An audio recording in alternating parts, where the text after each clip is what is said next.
सेब का पेड़ और बच्चा। एक समय की बात है, एक जंगल में सेब का एक बड़ा पेड़ था। एक बच्चा रोज उस पेड़ पर खेलने आया करता था। वह कभी पेड़ की डाली से लटकता, कभी फल तोड़ता, कभी उछल कूद करता था। सेब का पेड़ भी उस बच्चे से काफी खुश रहता था। कई साल इस तरह बीत गए। अचानक एक दिन बच्चा कहीं चला गया और फिर लौट के नहीं आया। पेड़ ने उसका काफी इंतजार किया पर वह नहीं आया। अब तो पेड़ उदास हो गया था। काफी साल बाद वह बच्चा फिर से पेड़ के पास आया पर वह अब कुछ बड़ा हो गया था। पेड़ उसे देखकर काफी खुश हुआ और उसे अपने साथ खेलने के लिए कहा।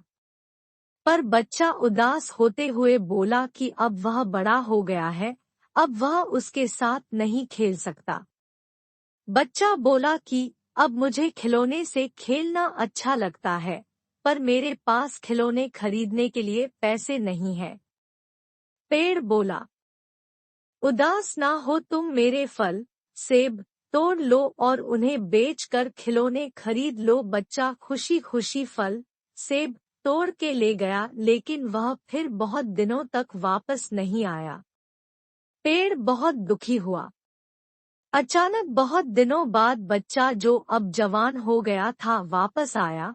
पेड़ बहुत खुश हुआ और उसे अपने साथ खेलने के लिए कहा। पर लड़के ने कहा कि वह पेड़ के साथ नहीं खेल सकता, अब मुझे कुछ पैसे चाहिए क्योंकि मुझे अपने बच्चों के लिए घर बनाना है।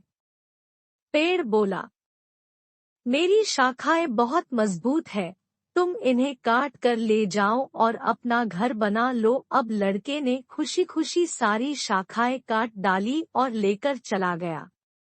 उस समय पेड़ उसे देखकर बहुत खुश हुआ, लेकिन वह फिर कभी वापस नहीं आया और फिर से वह पेड़ अकेला और उदास हो गया था। अंत में वह काफी दिनों बाद थका हुआ वहां आया। तभी पेड़ उदास होते हुए बोला कि अब मेरे पास ना फल है और ना ही लकड़ी, अब मैं तुम्हारी मदद भी नहीं कर सकता। बूढ़ा बोला कि अब उसे कोई सहायता नहीं चाहिए, बस एक जगह चाहिए जहां वह बाकी जिंदगी आराम से गुजार सके। पेड़ ने उसे अपनी जड़ों में पनाह दी और बूढ़ा हमेशा वहीं रहने लगा। यही कहानी आज हम सब की भी है। मित्रों, इसी पेड़ की तरह हमारे माता पिता भी होते हैं।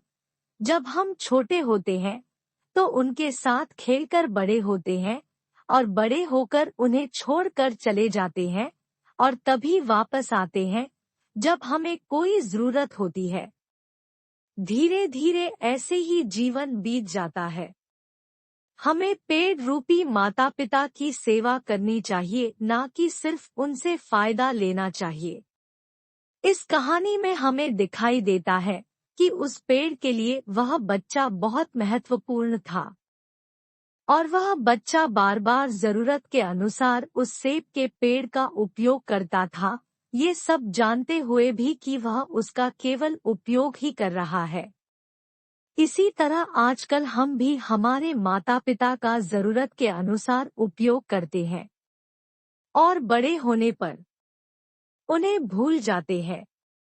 हमें हमेशा हमारे माता पिता की सेवा करनी चाहिए, उनका सम्मान करना चाहिए और हमेशा, भले ही हम कितने भी व्यस्त क्यों ना हो, उनके लिए थोड़ा समय निकालना चाहिए।